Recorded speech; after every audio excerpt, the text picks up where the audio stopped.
अस्सलाम वालेकुम जी। Welcome to my channel. कैसे हैं आप सब? उम्मीद है जी आप सब खैरियत से होंगे जी। आज का व्लॉग मेरा मॉर्निंग से स्टार्ट हो रहा है। तो आज जी मैं अपने किचन में आ चुकी हूँ और यहाँ पे हमारे किचन में बन रहे हैं आज आलू और गोभी वाले पराठे। तो घर में आलू और गोभी बने और सुबह के टाइम पे उसके पराठे ना बने, ऐसा तो हो ही नहीं सकता। ऐसा तो हमारे घर में तो नामुमकिन है, क्योंकि मुझे तो बहुत ही मजे के लगते हैं आलू गोभी वाले पराठे। तो यहाँ पे जी मैंने आलूओं को अच्छी तरह से मैश कर लिया।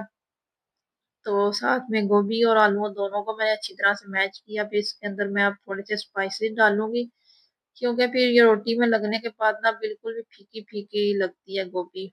तो इस वजह से फिर मैं थोड़े से स्पाइसेस डालती हूँ जब मैंने गोभी लगानी होती है रोटी में। तो मैंने थोड़ी सी काली मिर्च डाली थी, थोड़ा सा नमक और थोड़ा सा खुशक धनिया क्रश करके। तो वो मैंने अच्छी डाल के अच्छी तरह से मिक्स कर लिया। गोभी और आलूओं को भी अच्छी तरह से मैच कर लिया, क्योंकि अगर ना किए जाए तो फिर वो रोटी में लगने के बाद ना रोटी फट जाती है। तो अगर अच्छे से मैश कर लेना तो फिर वो रोटी फटती नहीं है, बिल्कुल परफेक्ट बनती है। तो बस यहाँ पे फिर मैं अब दो छोटे छोटे पेड़े किए थे, दोनों को मैं अब बेल लूंगी। तो ये दो पेड़ों के साथ ना अच्छे से बनती है, एक पेड़े वाली नहीं सही बनती।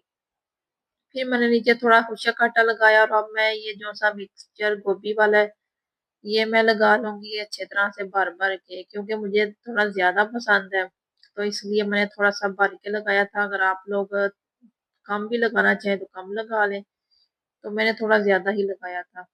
तो अब मैं इसको कर लूंगी बंद। तो ऊपर भी मैंने थोड़ा सा खुशक आटा लगाया था। तो इसकी साइडें अच्छे से बंद करनी है, वरना ये ना हो कि सारा ये गोभी वगैरह सारा मिक्सचर बाहर ही निकल आए, तो वो भी खराब हो जाएगी आपकी रोटी। तो अच्छे से बंद किया। फिर मैंने तवा भी अच्छे से गर्म कर लिया, साथ में रख लिया था। तो अब इसके ऊपर मैंने थोड़ा सा घी लगाया। तो बस अब ये गर्म होता है तो इसके ऊपर मैं रोटी डाल दूंगी। और वैसे भी गोभी वाले पराठे इतने मजे के लगते हैं ना। तो सर्दियों का मौसम है, तो बस ये ही सब खाने वाले होते हैं। तो मुझे तो रोजाना भी दिए जाए मैं तो रोजाना भी खा लूं। तो मेरे अब्बू जी कहती हैं तुम तो रोजाना ही पका लिया करो गोभी, रोजाना ही पराठे खाती रहा करो। भाई मुझे इतने पसंद है ना गोभी वाले पराठे, मुझे तो रोजाना भी मिले मैं तो रोजाना भी खा लूंगी। तो यहाँ पे जी अब मैंने घी लगाया। अब इसके ना अच्छी तरह से मैं इसको क्रिस्पी कर लूंगी। ये क्रिस्पी क्रिस्पी बनेगा तो आप देखिएगा इतना मजे का बनेगा। तो वैसे भी सर्दियों का मौसम है, तो सुबह के टाइम तो बस ना ये क्रिस्पी क्रिस्पी पराठे खाने का तो एक अपना ही मजा है। तो बहुत गरम गरम पराठा और सुबह के टाइम हम नाश्ता कर रहे हो, तो बहुत ही मजा आता है सर्दियों में। तो ये देख कितने अच्छे इसके फूल बने हैं और कितना ये क्रिस्पी क्रिस्पी लग रहा है। बहुत ही मजे के बने थे।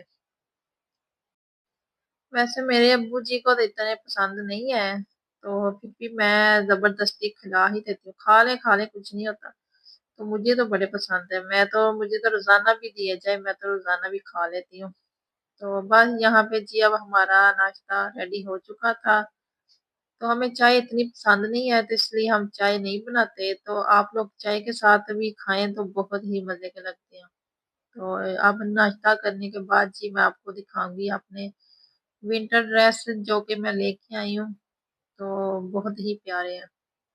और जी नाश्ता करने के बाद घर के काम वगैरह किए, काम वगैरह करने के बाद आप आ जाते हैं अपने विंटर ड्रेस की तरफ। मैंने कहा चलो ये भी मैं आपको दिखा दूं कि ये दो मैं ड्रेस लेके आई हूँ।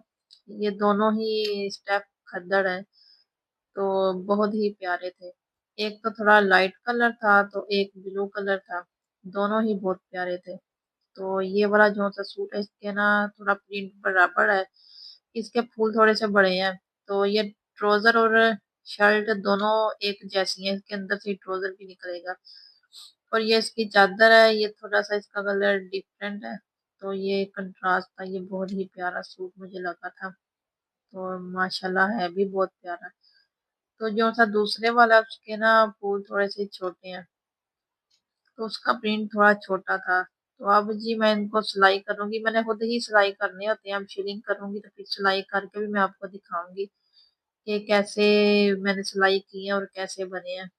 तो ये इसका ट्राउज़र जो था इसका सिंपल है, सादा, साथ में लैदा था। तो इसकी साथ में ये शॉल थी। तो शॉल का कपड़ा भी बहुत ही प्यारा था, नरम सा। तो बहुत ही अच्छे थे। और अब जी बारी आ जाती है हमारे रात के खाने की तरफ हम आ जाते हैं। तो ये मेरे अब्बू जी आज फिश लेके आए थे। तो आज मैंने बनानी है फिश। तो मेरे अब्बू जी को फ्राई फिश पसंद नहीं है, तो इसलिए मैं ना मसाले वाली फिश बनाती हूँ, तो बहुत ही मजे की बनती है। तो ये दोपहर को लेके आए थे मैंने वॉश करके। तो लहसुन पीस के ना, तो इसको लहसुन लगा के मैंने फ्रिज में रख दिया था। तो अब मैं इनको फ्राई पैन के अंदर थोड़ा सा मैंने ऑयल डाला। तो अब मैं इनको ना थोड़ा सा फ्राई कर लूंगी, इनका ना थोड़ा सा गोल्डन गोल्डन कलर आ जाए। क्योंकि मसाले में ना इतनी ये फ्राई नहीं की जाती, तो इसकी स्मेल वगैरह रह जाती है। तो इसको लैदा से मैं थोड़ी फ्राई कर लेती हूँ, तो फिर इसकी स्मेल ना खत्म हो जाती है।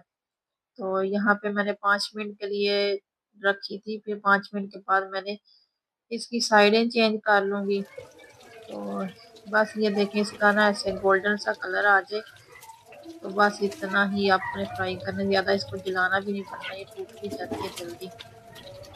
तो बस इसकी स्मेल वगैरह ये है कि इससे ना ज़्यादा फ्राई करने से ना इसकी स्मेल वगैरह ख़त्म हो जाती है। तो ये देखें कितना प्यारा कलर आया था। और अब ये जो सा फ्राई पैन के अंदर ऑयल है फिश वाला, तो ये मैं फेंकूंगी नहीं, क्योंकि सारा टेस्ट तो फिश का इसके अंदर है। तो ये मैं अपने मसाले के अंदर ये वाला ऑयल डाल लूंगी। तो ये ऑयल थोड़ा कम था, तो मैं इसके अंदर थोड़ा सा और डाल लूंगी नया। तो बस इसके अंदर ही मैं अपना मसाला भी भूनूंगी। तो इस तेल का ना वैसे भी सारा जायका फिश का है, तो बहुत ही इसको फेंकिएगा मत आप लोग भी। तो यहाँ पे ऑयल गर्म हुआ, तो मैंने थोड़ा सा प्याज चॉप किया हुआ डाल दिया। और अब मैं प्याज को थोड़ा सा ब्राउन करने तक पकाऊंगी। तो जब ये ब्राउन हो जाएगा, तो फिर मैंने इसके अंदर लहसुन और अदरक का पेस्ट डाल दूंगी। तो ये मेरा प्याज ब्राउन हो चुका है, तो अब मैंने लहसुन और अदरक का पेस्ट डाल के तो इसकी भी अच्छे से भुनाई करूंगी। क्योंकि ये जो सा लहसुन का कच्चापन है ये पक जाए, दूर हो जाए, तो इसकी स्मेल वगैरह भी खत्म हो जाए। इतना बस मैं इसको पकाऊंगी, ज्यादा जलाऊंगी नहीं, ये ना हो कि ज्यादा जल भी जाए।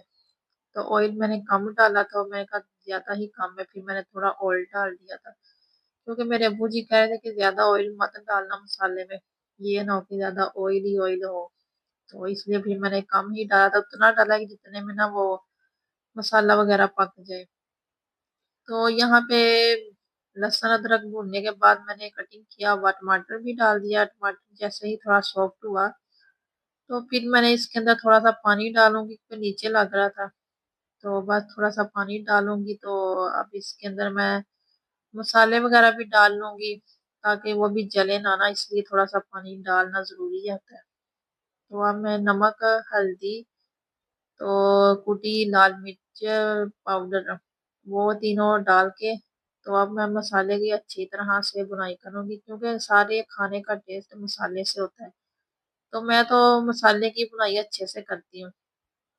तो अब मैं कटिंग की हुई हरी मिर्चें भी डाल दूंगी। तो आज मैंने हरी मिर्चों को चॉप नहीं था किया, क्योंकि मैंने कहा कौन सा इसका शोरबा बनाना है, तो आज मैं कटिंग करके ही डाल लेती हूँ। तो फिर मैंने कटिंग करके ही डाली थी। तो ये देख के हमारे मसाले की अच्छी तरह से बुनाई हो चुकी है। तो ये मैंने थोड़ा सा खुशक धनिया और जीरा, दोनों चीजें मिक्स मैंने कूट ली थी। इनको अच्छी तरह से मैंने पीसा था, तो फिर मैंने डाला, तो इसकी बुनाई की इतनी प्यारी खुशबू आ रही थी ना। तो मसाला भी इतने अच्छे से मेरा भुन चुका है। और अब जो सी मैंने फिश फ्राई करके रखी हुई थी, अब ये मैं डाल लूंगी। तो इसका जो सा ऑयल भी था वो भी मैंने साथ में डाल दिया। तो आराम से मैंने रख दी थी। अब मैं ना इसको 5 मिनट के लिए कवर करके रख दूंगी। तो 5 मिनट के बाद मैं इसकी साइड चेंज करूंगी। तो साइडें इसकी ना बिल्कुल आराम से चेंज करिएगा, क्योंकि ये जल्दी टूट जाती है। तो ये बहुत एहतियात से इसकी साइडें चेंज करनी पड़ती है। तो बस मैंने फिर राम राम से साइडें चेंज कर ली थी। और इसकी आंच ना दम वाली, बिल्कुल हल्की आंच रखनी है, दम वाली। क्योंकि ये ना हो के मसाला भी आपका फिर नीचे लग जाए, जल जाए, तो वो फिर खाने के अंदर से आपके जलने की स्मेल आएगी फिश के अंदर से। तो इस वजह से ना हल्की आंच पे पकाएंगे या दम पे तो बहुत अच्छे से बन जाएगी। तो फिर साइडें चेंज करके मैंने दम पे रख दी। मैंने कहा चलो एक साइड पे मैं जल्दी जल्दी रोटियां बना लूं, दूसरी साइड पे मैंने दूसरे चूल्हे पे मैंने दम दे दिया था फिश को। मैंने कहा ये ना हो कि गैस भी चली जाए तो फिर रोटियां भी मेरी ना पके। तो सिलेंडर पे तो वैसे भी मुझसे ना अच्छी बनती नहीं है, सिलेंडर पे ना ही मुझसे हांडी इतनी अच्छी बनती है और ना ही रोटियां। तो इसलिए फिर मैं कोशिश यही करती हूँ कि जब तक गैस है ना तो जल्दी जल्दी मैं ना रोटियां भी बना लूं और सालन भी बना लूं, दोनों चीजें जल्दी जल्दी से साथ साथ बना लूं, क्योंकि गैस भी चली जाती है, गैस का भी टाइम होता है। तो यहाँ पे मेरी रोटियां बन चुकी थी और फिर सालन भी तकरीबन मेरा रेडी हो ही गया था। बस एक दफा मैं इसकी साइड चेंज करूंगी और 5 मिनट बाद फिर मेरी यारा रेडी हो जाएगा। और मैंने बहुत एहतियात से साइडें चेंज की थी, तो बिल्कुल भी मैंने फिश के पीसेस टूटने नहीं दिए। बस एक पीस टूट गया था, तो बकाया फिर सही थे, वो नहीं टूटे थे। मैंने कोशिश बहुत की थी ये टूटे ना। बस फिर मेरी कोशिश भी कामयाब होगी, तो बिल्कुल भी टूटे नहीं थे। और ये हमारा सालन भी रेडी हो चुका था, बहुत मजे का बना था, तो बहुत ही टेस्टी। तो कैसी लगी मेरी ये रेसिपी आप लोगों को?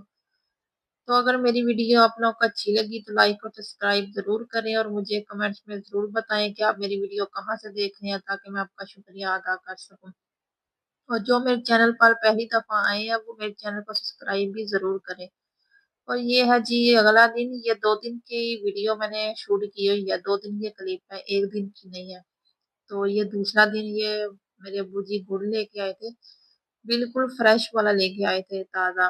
तो पहले हम दुकान से लेते हैं तो वो बहुत ही कचरे वाला और गंदा होता था, तो ये बिल्कुल फ्रेश लेके आए थे, गर्म था। मैंने शॉपर का हाथ में लगाया तो गरम गरम था, तो मैंने कहा मैं इसको निकाल दूं, ये ना होके खराब हो जाए शॉपर के अंदर। तो मैंने सारा निकाल के ट्रे में रख दिया, ये ठंडा हुआ फिर इसको मैं रखूंगी। तो यहाँ छोटे वाला पर था लैदा से, ये तो ज्यादा गर्म था, ये मेरे बूजी उनसे ना ज्यादा गर्म वाला लेके आए थे, मेरे लिए बेलने से लेके आए थे खुद निकलवा के। तो बस यहाँ पे जी अब घर में गुड़ आया हुआ था, ताजा ताजा गरम गरम। और फिर गुड़ वाले चावल ना बने, तो ऐसा तो हो ही नहीं सकता। फिर मैंने कहा चलो मैं गुड़ वाले चावल बनाती हूँ, मैंने सब कुछ कटिंग कर ली। तो फिर मेरे अब्बू जी कहने लगे कि पहले मुझे रोटी बना दो, मुझे भूख लगी है, फिर बाद में चावल बनाती रहना। तो मैंने कहा चले ठीक है, फिर मैं ना पहले रोटियां बना लेती हूँ, बाद में चावल बना लूंगी। तो फिर मैं यहाँ पे अपने अब्बू जी के लिए रोटियां बना रही थी। तो साथ में मैंने दोपहर को लोबिया का सालन बनाया हुआ था। तो मैंने कहा चलो मैं अपने अब्बू जी को पहले रोटियां दे लूं, तो फिर मैं अपने चावल बनाती हूँ। तो बहुत ही इना मजे के बने थे चावल। तो यहाँ पे जी रोटियां बन चुकी थी, फिर मैंने सालन भी गर्म कर लिया। तो बस फिर मैंने अपने अब्बू जी को दे दिया। और फिर जी मैं अपने आ गई चावलों की तरफ। तो यहाँ पे मैंने गुड़ की चाश भी रख ली थी, मैंने कहा चलो एक साइड पे ये बन जाए और दूसरी साइड पे मैंने चावल बॉईल करने के लिए पानी भी रख दिया था। तो ये अब तक पानी को उबाल आएगा, उतनी देर तक ये गुड़ वगैरह भी गर्म हो जाएगा। तो फिर चावल बॉईल मैंने डाल दिए, चावल चावल बॉईल करके मैं चावलों को निकाल लूंगी। तो मेरी चाश भी तैयार हो चुकी थी, बस मैंने कहा चलो एक दो बॉईल और आ जाए, तो इसको मैं एक दो बॉईल आने तक अभी पकाऊंगी। तो मैंने ये चावल बॉईल करके इनको निकाल लूंगी। तो बस जी सर्दियों में यही सुगातें होती हैं, तो बहुत ही मजे के लगते हैं सर्दियों में तो गुड़ वाले चावल। तो गुड़ वाले चावल खाने का मजा भी बड़ा आता है सर्दियों में। और यहाँ पे जी मैंने ऑयल डाला, तो इसके अंदर मैंने 3 4 छोटी छोटी इलायचियाँ थी मेरे पास, तो मैंने छोटी छोटी इलायचियाँ 3 4 डाल दी थी। तो इसके अंदर मैंने सौंफ भी थोड़ी सी डाली। अब इसको मैं थोड़ा सा पकाऊंगी, इसको ज्यादा जलाना नहीं है, बस इतनी कि इसकी खुशबू आ जाए। तो फिर ये जो सी चाश मेरे पास थी मैंने ये भी गुड़ वाली डाल दी। तो अब जो से मैंने उबाइल किए हुए चावल थे और जो लदा निकाल के रखे हैं वो भी मैं डाल दूंगी। तो बस इनको फिर मैं मिक्स करूंगी। तो ये ना मैंने पहली दफा बनाए थे, पहले दुकान से गुड़ लाते हैं तो वो मुझे पसंद नहीं, उसके अंदर कचरा होता है तो फिर मैं बनाती नहीं है। तो आज मेरे अब्बू जी फिर ताज़ा गुड़ लेके आए थे, मैंने कहा चलो ये ताज़े गुड़ का तो अपना ही मजा है। तो आज मैंने पहली दफा गुड़ वाले चावल बनाए थे तो इतने मजे के बने थे ना, बिल्कुल सब कुछ परफेक्ट था। तो अक्सर होता है ना, या तो ज्यादा जुड़ जाते हैं या फिर कच्चे रह जाते हैं, तो बिल्कुल भी ऐसे नहीं था, सब कुछ ठीक था। तो ये चावल मैंने डाले, अब मैं इसके अंदर जो से मैंने मेवे कटिंग किए हुए हैं, जिसमें मैंने लिया था बादाम, नारियल कटिंग किया हुआ और किशमिश मैंने भिगो के पहले ही रखी हुई थी। तो ये तीनों चीजें मैं डाल दूंगी। तो अब इनको कर लूंगी अच्छी तरह से मिक्स। बस ये थोड़ा सा गर्म हो जाए ना, तो फिर मैं इसको दम पे लगाऊंगी। तो ये ना बहुत ही अच्छे से बन गए थे। आप लोग भी बनाएं सर्दियों में गुड़ वाले चावल और इंजॉय करें। तो सर्दियां ही होती हैं इंजॉय करने वाली। तो बहुत मजा आता है, सर्दियों की सब्जियां और सब्जियों की जो सी चीजें होती है ना, वो खाने का बहुत मजा आता है। तो यहाँ पे जी मेरा दम मुकम्मल हो चुका था, तो मैं आपको दिखाती हूँ। ये देखें कैसे खिले खिले बने हैं, इतने प्यारा कलर भी इतना प्यारा आया ना। तो ऐसा कलर अच्छा लगता है, वो जो से ज्यादा ब्लैक हो जाते हैं तो वो अच्छे नहीं लगते मुझे। तो ऐसा कलर कितना प्यारा लग रहा है ना। तो अभी भी मैं वॉइस कर रही हूँ तो मुझे देख के मेरे मुंह में पानी आ रहा है। मैंने कहा अभी मुझे मिल जाए तो मैं खा लूं। तो बस यही थी मेरी वीडियो और रेसिपी जो सी मैंने आप लोगों के साथ शेयर की। तो बस सर्दियों में यही चीजें होती हैं जो हम खाते हैं और इंजॉय करते हैं। तो बस अब ये मैं खा लूंगी और इंजॉय करूंगी। तो आप लोग भी खाएं बना के, आप लोगों के मुंह में भी पानी आ रहा होगा देख के। तो खाएं इंजॉय करें। तो जी अब मिलेंगे हम नेक्स्ट वीडियो में। अल्लाह हाफिज।